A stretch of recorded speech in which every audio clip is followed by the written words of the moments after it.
Pues me gustaría que empezaseis contándome cómo surge Alias. Bueno, pues empezó hace tiempo, en realidad por una necesidad, algo completamente sin planificación, sin planeación alguna, porque en realidad yo quería simplemente traducir un libro que me habían recomendado y que cuando me lo dieron dijeron en inglés y me dijeron eh, cuando me lo dieron que tendría que entender cada página, me dijo, fue la condición del que me lo regaló, entonces lo fui leyendo con mucho cuidado, pero realmente había mil cosas que no alcanzaba a comprender del todo. Inglés era pésimo, es todavía muy malo.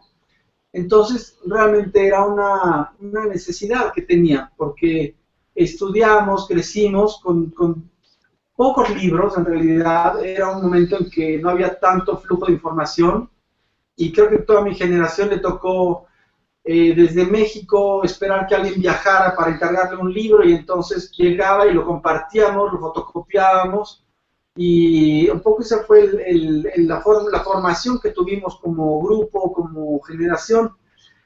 Entonces, pues me parecía que era una oportunidad ir creciendo con esta idea de traducir y de ir... y una necesidad, no había un plan, no había una estrategia hasta la fecha, ¿no? O tomó muchos años poder llegar a hacer un plan mayor para concebir quizás 3 libros, 5 libros y ya ir pensando en un proyecto editorial. ¿En qué año empezasteis? Fíjate que no me queda muy claro, porque yo creo que fue en realidad hace como 10 años. 10 años cuando me regalaron este libro y quizá un poquito más, 11. Y, y comencé, te digo, como por pedir, oye, qué dice aquí esta frase? Y entonces de ahí empezar a tomarle la confianza a los amigos y a que se fueran traduciendo cada vez un poquito más, hasta que pues ya alguien tradujo un capítulo y de ahí otro capítulo, otro amigo, y entonces fue el primer tomo en conversaciones con Marcel Duchamp, que como era una relación muy directa de amigos y que el libro no iba a ser publicado, hay mucha confidencia y muchas bromas secretas y mucha eh, apropiación del texto para poner un lenguaje totalmente coloquial y personal, digamos, de mis amigos a mí. Y de ahí bueno, decidí ya que la colección, la compilación de todas estas traducciones hechas a 5, 6 personas, era un proyecto muy rico, muy interesante, simplemente para publicarlo como un solo tomo. Y así fue, pero tampoco tenía yo ningún tipo de estructura o grupo, equipo para hacerlo. Nunca había hecho un libro. Entonces, pues tomó mucho tiempo encontrar quién pudiera traspasar limpio todo el texto o corregirlo o diseñarlo, etcétera. Entonces fue por muchas etapas y ya que salió el primero fue que conocí a Sara y ya como ahí empezamos a pensar que podría ser una publicación de los libros que me interesaban, que más me gustaban y que podrían tener una vida y un futuro, ¿no? Sí, en este sentido, por ejemplo, este libro de Duchamp, que fue el primero que salió y que se publicó creo que en 2007, ¿no? O 2006. No sé, soy pésimo. Una cosa así, y pues haciendo referencia a lo que mencionabas de la traducción, cuando editas un texto, una traducción de esta naturaleza o que surgió a partir de un proceso como pues se trata también de encontrar ese equilibrio, ¿no? O sea, como de estos guiños internos, de este vocabulario, ¿no? De una nomenclatura de obras que es una propuesta, ¿no? Y también como de lo que estás dando a un lector en un momento dado, en un contexto, ¿no? Entonces, pues sí, o sea, como editor, digamos, con alguien que está trabajando también con los textos, pues tienes que ver con todas esas cosas. Y realmente, cuando publicamos este libro, pues como dice Damián, fue pues era como más azaroso todo, ¿no? No había, pues creo que no había ni siquiera un plan así como de publicación, ¿no? eran más bien como tener ese libro, ¿no? Ujú.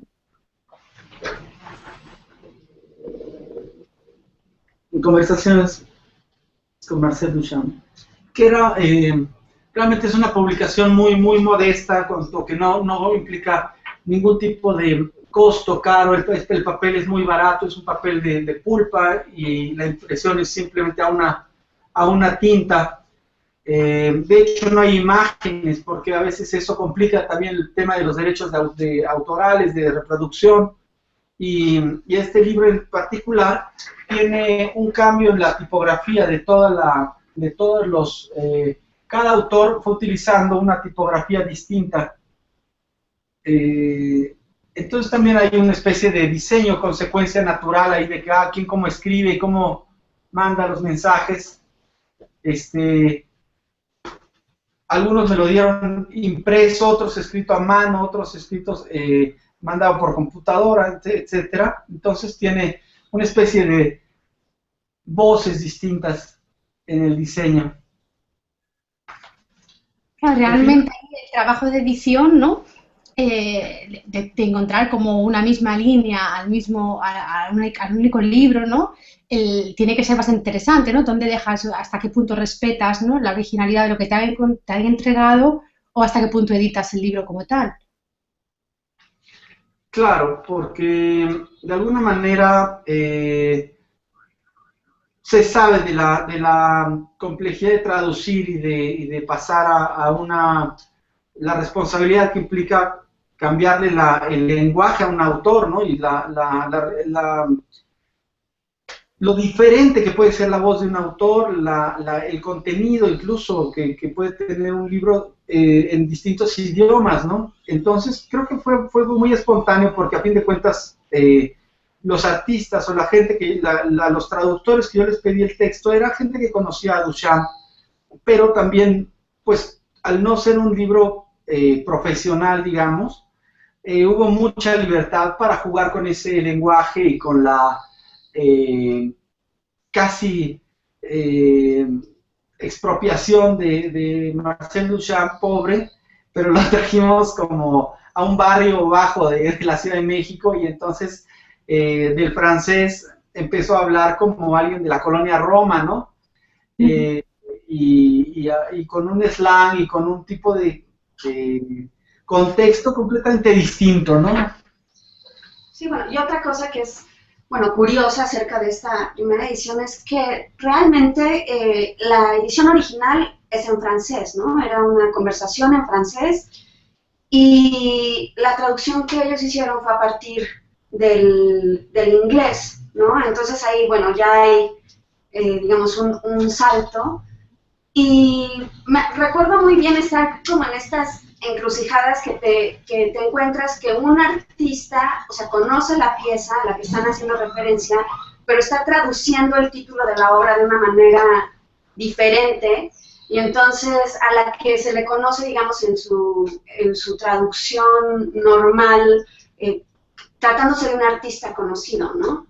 Entonces, o sea, es como, pues, dejar la interpretación también del artista acerca del título, de pronto parecía como mucho más interesante que intentar sacar un libro de, pues, de estas piezas que ya se conocen o que ya hay otras versiones, no sé, en español, ¿no?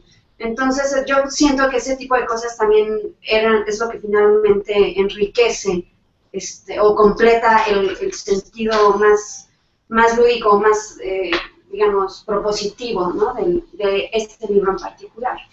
Había uno de los capítulos, creo que me parece que es el último, donde María Gutiérrez estaba viviendo en Nueva York, una amiga muy querida, y entonces en el camino de regreso a casa iba leyendo y escribiendo la traducción. Entonces no tenía según sus palabras, no tenía la concentración suficiente para poder elegir palabras para darle toda como para articular el texto. Entonces hay muchas, deja abierta 3 opciones de sinónimos para que uno lo complete y lo concluya, redondee el texto, ¿no? Entonces, por ejemplo, dice, iba caminando pensaba caminar o caminé.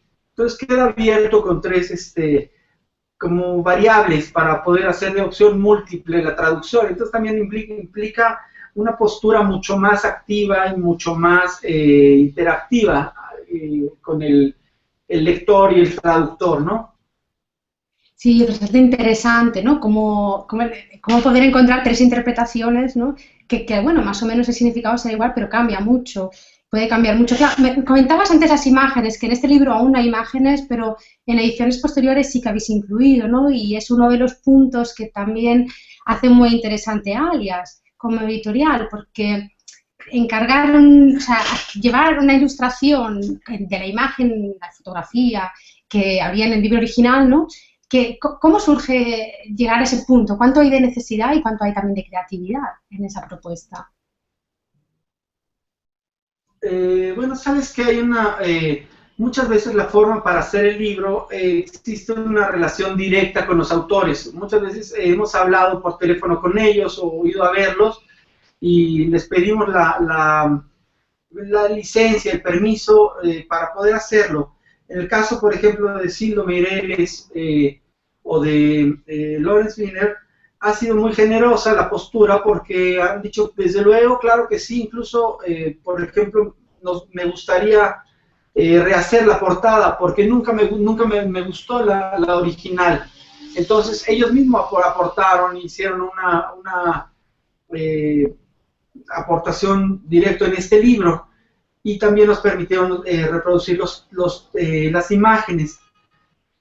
Pero en otros casos, pues es mucho más acotado porque hay un estate, hay una casa editorial, se acotan los derechos y va siendo mucho más complejo acceder a una imagen, cosa que a mí me sigue sorprendiendo porque si busca uno en internet la información visual, la carrera, la trayectoria de cualquier artista, pues ahí está prácticamente todo. Pero a la hora de imprimir, a la hora de tener un objeto, tener algo palpable o algo como un libro, sí se vuelve algo muy, muy restringido, o por lo menos existe un código muy, muy depurado de los derechos de autor, ¿no? Entonces, bueno, nuestra estrategia fue darle también un gesto de apropiación o de expropiación a la imagen y también invitar a amigos, estudiantes de la universidad, dibujantes, a que reinterpretaran las imágenes y hacer una retraducción también de la imagen y pasarlo a tinta, a lápiz, a acuarelas y entonces cargarlas también de algo subjetivo, ¿no? Y bueno, y quizá a las categorías que tú propones de creatividad o posibilidad de publicar, o sea, también inevitablemente se añade como esta cuestión que es de alguna forma política y económica, ¿no? O sea, no se puede paralizar la cultura, ¿no? La transmisión de la cultura por digamos, de repente por una extra legislación, ¿no? Y la manera de no paralizarla, o sea, sin tampoco tratar como de infringir o de abusar, digamos, por la manera de no paralizarla es buscar otros medios. Y pues eso creo que es una cuestión muy, o sea, muy válida y además muy importante de hacer, ¿no? Muy importante de hacer y que sí ha permitido que se hagan estos libros. O sea, por ejemplo, el último que hicimos, que este es el Out of Actions original, ¿no? Que es un libro que organizó un museo, el Museo de Arte de Los Ángeles, el MoCA, y ellos o sea, pudieron hacer este catálogo porque tuvieron la exposición, que además viajó por el mundo. Bueno, no lo puedo abrir porque está deshecho, porque está desocupado, porque lo usamos, pero nosotros, o sea, no teníamos una manera de tener esta compilación de imágenes que ellos sí tuvieron por ser los organizadores de una exposición. Entonces, realmente la única manera que hacía posible este libro era haciendo esa apropiación, esa traducción, que nos llevó, o sea, a estos 3 tomos, ¿no? Digamos. Es que este es el otro.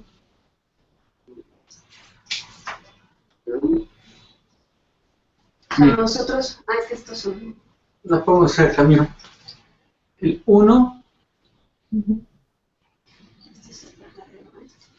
Ok. Dos, que es un libro, es una compilación fantástica de textos históricos y de imagen, como toda la historia del performance.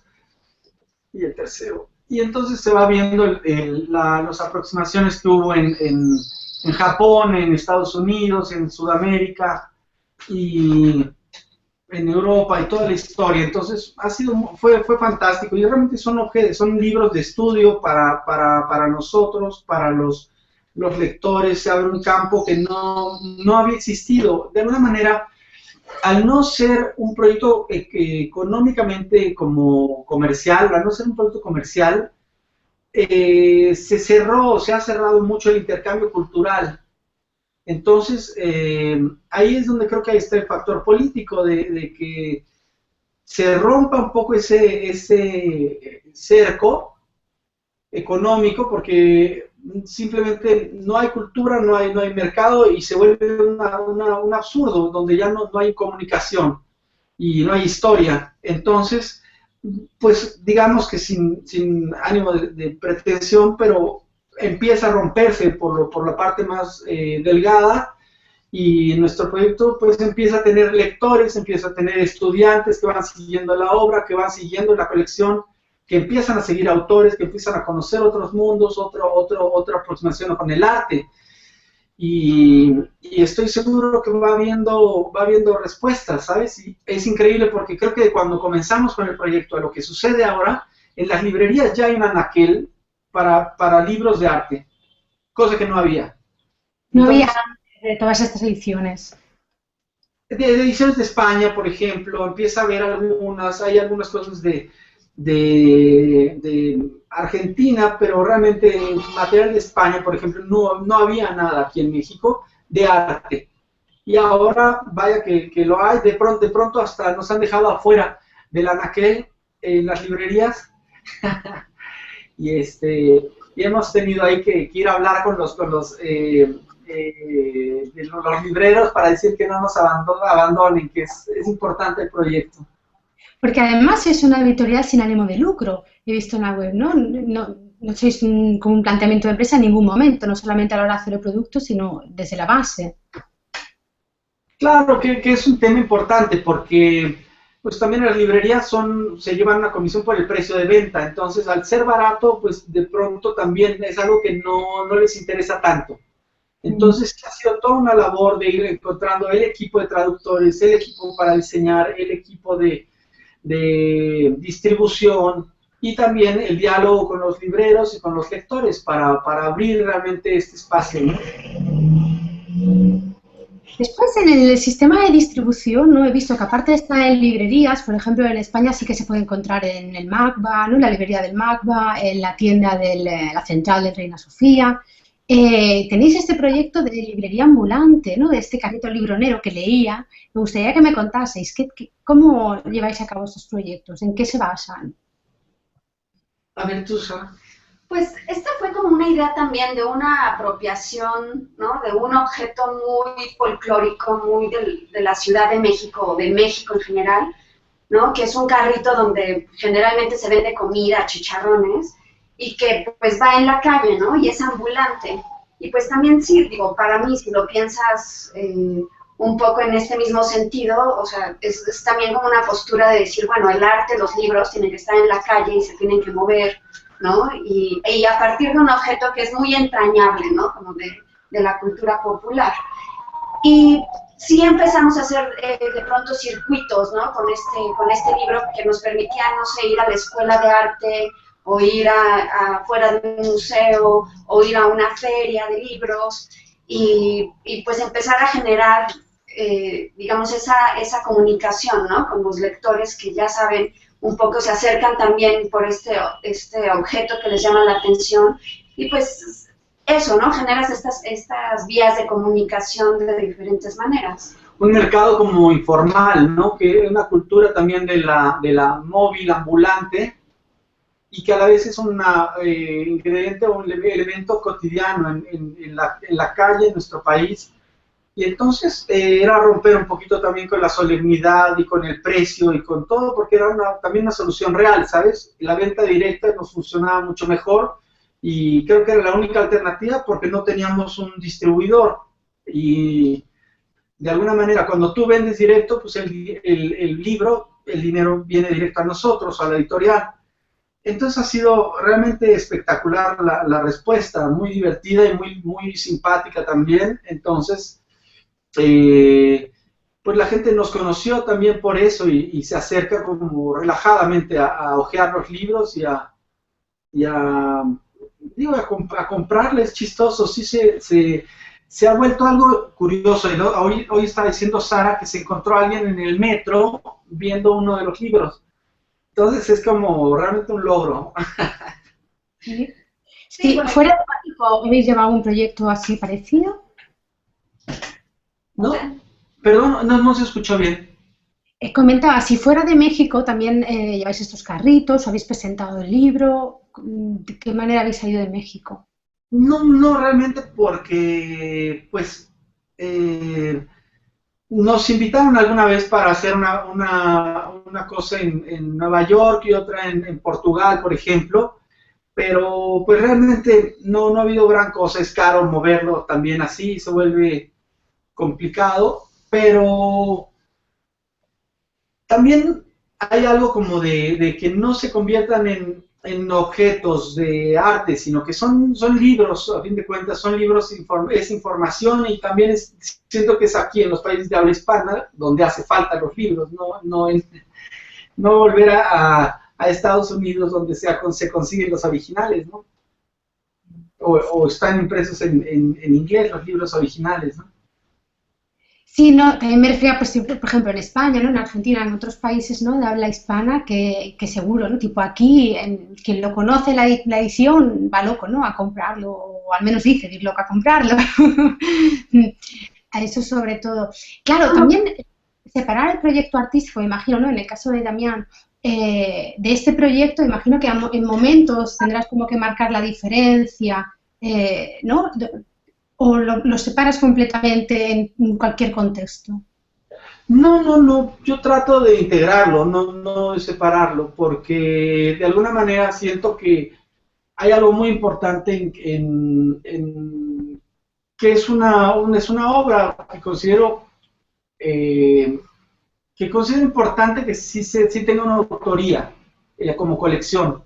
Sí siento que es importante que haya un autor que decide y que presenta algo y que lo presenta porque lo considera importante. Entonces sí creo que no es anónimo, no es algo que no sabes quién fue. Sí hay una voz de alguien que recomienda algo.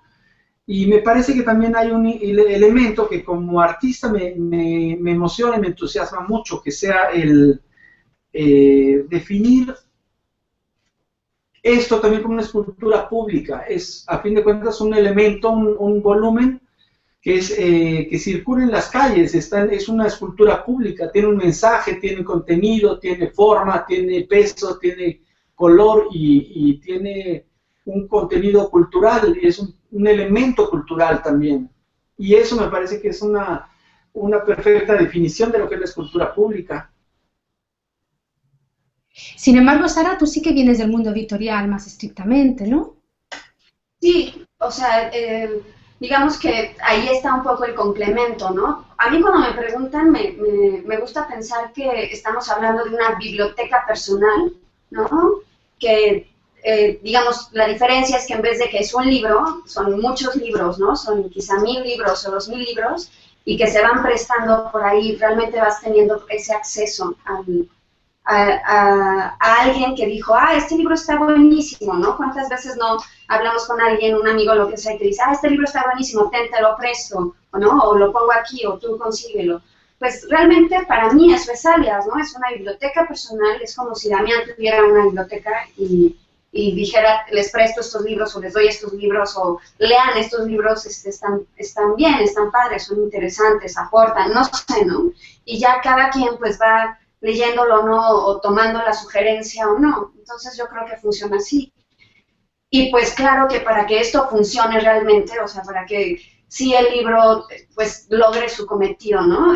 Pues tiene que haber un proceso de edición que sí tratamos de que sea cuidado, o sea, dentro de nuestras limitaciones, pues que sea un buen libro, ¿no? O sea, que sí sea un libro que puedes leer y que te guste, que lo disfrutes.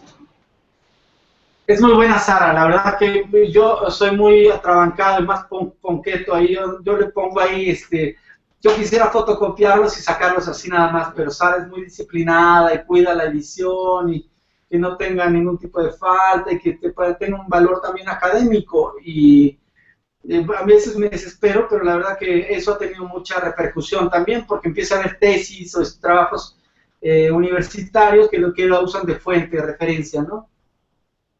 Y bueno, ya para acabar, ¿qué estáis preparando ahora? ¿Qué es lo próximo que podremos leer y comprar de Alias? Fíjate que pasaron 2 años porque de pronto me di cuenta o me interesó la idea de hacer un puente, como que no fuera esta cosa de traer la información del mundo del arte contemporáneo a México, sino plantearlo que no fuera un catecismo, ¿sabes? Sino plantearlo mucho más como un intercambio de artistas y ser un fluido, como un puente que lleve de un lado a otro la información y también mostrar algo de lo que se ha hecho aquí o que se ha hecho en Latinoamérica. Y entonces empezamos con una nueva colección que era como a partir de artistas que a mí con los que crecí de niño, con los que vi siendo pequeño hasta ahora, artistas contemporáneos, que me interesaba como divulgar y presentar y dar a conocer, y gente como que ha sido muy talentosa y que infelizmente no tiene nada publicado, no tenía nada publicado o simplemente eran archivos que quedaban medio abandonados. Entonces, en esa iniciativa fue muy emocionante, ha sido muy interesante, pero muy demandante y se nos fue todo el equipo, toda la energía en hacer unos 5 libros que están en el proceso, estamos por terminar en los próximos 2 o 3 meses, ya estará el libro en las librerías, pero digamos que de golpe hicimos 5 libros nuevos y bueno, espero que funcione también y que realmente se haga este intercambio, ¿no? Pues esperamos verlo pronto, ¿no? 2 meses, 3 meses podremos esperar, pero no mucho más. Así que muchas gracias y la enhorabuena por este interesante proyecto. No, hombre, muchas gracias, y pues estaremos aquí en contacto, cualquier cosa. Gracias a ti, qué bueno que finalmente sí pudimos platicar. Sí, yo había un momento que digo, no, me sabe mal, ¿no? También quitaros más tiempo, en fin, que también somos nosotros pequeños, una editorial muy pequeña, entonces, digo, si no por escrito, ya me sabía mal con lo del terremoto, digo, ya he sufrido. Pero sí, no sé, no, fuera de bromas, ¿no? Y ahora que ya estoy como ya no estoy grabando, aquí gusta mucho el proyecto, allí por supuesto, ¿no? Pero ese ingenio, esa forma de resolver los problemas que posiblemente sí que se dé en México y en España se entrampen con las subvenciones, con el cómo debería de ser y tal, ¿no? Esa diferencia de carácter es una cosa que se nota mucho en ese proyecto, ¿no? De cómo lo habéis resuelto y cómo lleváis adelante la editorial. Ha sido, yo creo que las soluciones que da realmente las necesidades. Estoy seguro que en cualquier país donde existe una necesidad se inventan soluciones porque es la única forma de hacerlo y de ahí se agudiza, yo creo que un sentido para buscar siempre el otro lado, para buscar soluciones. Fíjate que estuve en Cuba en algún momento para presentar también uno de los libros, ahora que preguntabas, y fue muy interesante porque decía, bueno, es que este es un libro hecho por la izquierda. Justamente tuvo que tomar la veredita para poder salir adelante, ¿no? Entonces creo que pues así está hecho, estoy seguro que se vuelve algo que es una aportación, si lo ves desde otro lado, pero aquí es realmente una necesidad, cubrir necesidades, ¿no? Sí, recuerdo hace 4 años será, vino Solenaro a Valencia a contar ese proyecto de celda contemporánea, igual hace ya más de 4 años. Y bueno, pues también por una editorial, un proyecto que tenemos aquí, por otras historias, aparte de lo de Apunti y Riflessioni, y nos contaban, ¿no?, cómo llevaba adelante el proyecto, mientras aquí nos lamentábamos y nos lamentábamos de la falta de subvenciones, de la falta de medios, y no teníamos, no, todo era un no, un no, un no, y ella contaba el proyecto diciendo, todo el mundo se quedó como es verdad, ¿no? Pues es que es otra forma de hacer, es otra forma, la necesidad es virtud. Cuando aquí, sin embargo, la necesidad se transforma en una forma de lamentarse, ¿no? En una cantinela más que en otra cosa. Y en ¿Sabes qué? esto... Perdón, te escucho. Dime, dime. Bueno, nada más pensaba, en algún momento comentaste una historia que fue muy simpática, que eh, para hacer un proyecto, un museo nos invitó a hacer un libro de Robert Smithson con toda la transcripción de su conferencia mítica ahí llamada Hotel Palenque, de un viaje que hizo al sudeste en México. Y Smithson hace una como disertación sobre México y sobre la violencia y sobre las ruinas y sobre los mayas y la continuidad histórica de la cultura maya hasta nuestros días. Entonces es un texto fantástico. Nos invitaron a desarrollar un proyecto para el Museo Tamayo. Y Como alias. como alias. Pero lo que fue muy interesante es pensar que a la hora de ir haciendo el proyecto como libro, legalmente el museo no estaba facultado para producir libros, porque eso depende de otro Ministerio de Cultura que tiene ciertos permisos, licencias, reglamentos. Entonces el museo no podía hacer un libro, pero sí podía producir una obra de arte. Entonces justamente el doble juego de que es un proyecto autoral lo facultaba como ser una escultura, y la escultura fue hacer 1000 libros y que estaba como escultura, y entonces fue una escultura móvil, una escultura que circuló y están ahora en los libreros de muchos de los visitantes a la exposición. ¿Pero se regalaba gratuitamente a la gente que iba a la exposición? ¿O después, una vez antes montaba la exposición? Regalamos, vendimos, hicimos el proceso normal del libro. Pero vaya, es también la anécdota interesante porque de pronto no son solo ideas, ¿no? O sea, de pronto no es nada más como qué bien suena decir que el libro es una escultura pública, ¿no? O sea, no, tiene repercusiones bien concretas en la forma en que se opera, en la forma en que, digamos, se concibe y se relaciona o se pone en un lugar, o sea, en determinado lugar y en cierto momento, ¿no? Y esto es muy real, ¿no? Entonces, también es importante comprender eso, pues que el libro tiene un peso, ¿no? Tiene una existencia física, además de ser contenido, ¿no? O se produce, ¿no? Viene a ocupar como un lugar en el espacio. Libros electrónicos, libros, o sea, en formato en PDF colgado, no tenéis, solamente tenéis unas imágenes de prueba, ¿verdad? He visto algunas páginas que sí que se pueden consultar, pero no se puede comprar un libro online. No, en este momento no.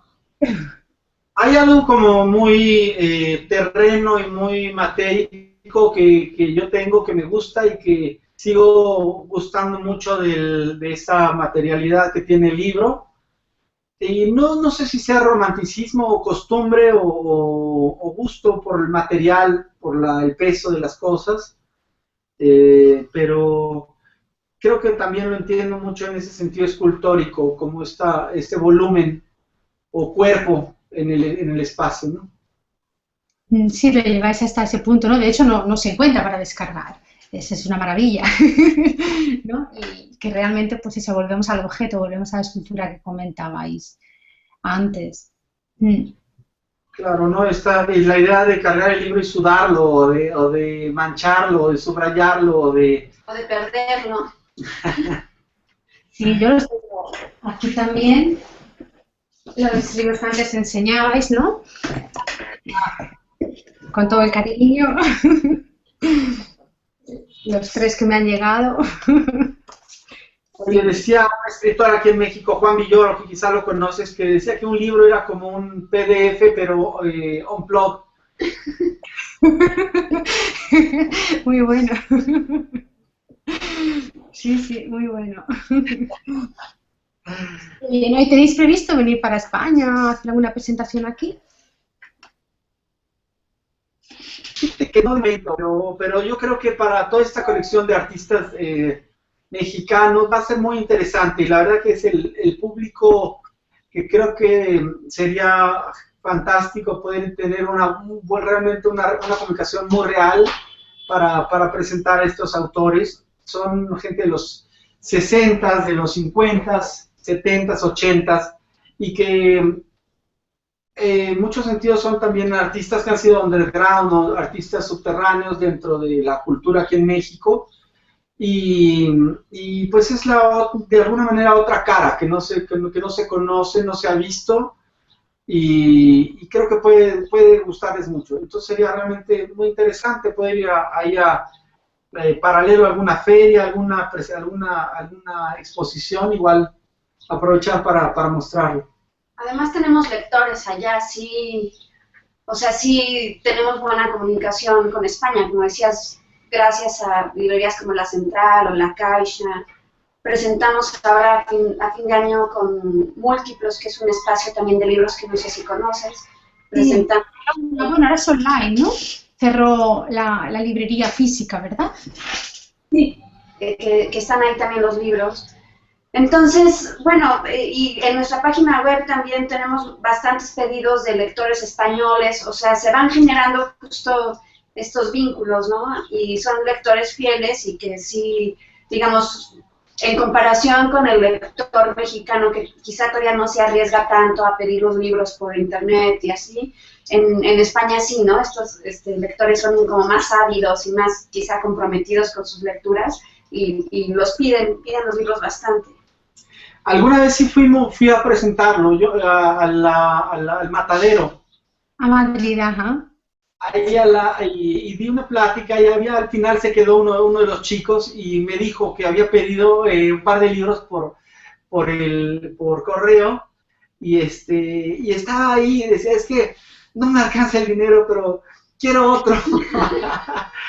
Y es muy lindo, fantástico, además como una cosa muy gratificante saber que pronto hay un lector ahí que uno no conoce y que se identifica y se emociona y se prende con lo que estamos haciendo aquí, ¿no? Entonces, le regalé algunos de los números. Bueno, sí, ahora sabéis que la mayoría de nuestros lectores, ¿no?, de la editorial son italianos, en verdad. Está sobre todo enfocado, aunque seguimos con el español y con el inglés, pero seguimos teniendo el máximo número de italianos, con lo que ahora de alguna manera también en territorio italiano lo van a conocer quien no lo conozca. Lo que, al menos por ahí ya están todos como, ay, pero que lo quieren ver, ¿no? Sobre todo el tema de las imágenes llama muchísimo la atención en el equipo, ¿no? Haciéndolo viendo, pues eso, como ahora, ¿no? Por Skype y tal, que es una muy buena propuesta. Ahora estamos trabajando también en un libro nuevo sobre Lina Bobardi, una arquitecta italiana que viajó realmente como a Brasil, llegó a Sao Paulo y donde hizo realmente toda su carrera como arquitecta. Es muy poderosa, muy ágil, realmente innovadora, increíble, porque tiene mucho la formación italiana, así romana, clásica, y por otro lado la alegría o la tropicalidad de Brasil, y también a la vez como la contundencia de la arquitectura súper fuerte, brutal, ahí como de Niemeyer o de Méndez da Rocha, o de todos los arquitectos brasileños, ¿no? Entonces, pues también espero que pronto salga ya otro título ahí para la colección. Porque aparte de los que comentabas antes, también estáis trabajando en eso, o sea, estáis todo a tope, con todo. Sí, porque es un equipo muy pequeño con el que trabajamos. En realidad es un equipo muy pequeño de dos. Bueno, y ahí ahora ya como muchos colaboradores, ¿no? Las diseñadoras, casi siempre son diseñadoras, pues que sí, muy fielmente han sido trabajando con nosotros desde el principio, ¿no? Todo el equipo de lectores y pues que es gente que de alguna manera también se involucra, ¿no? Con el proyecto y le da continuidad y pues y que trata, ¿no? De llevar los libros hasta, digamos, el último punto, ¿no? El último paso.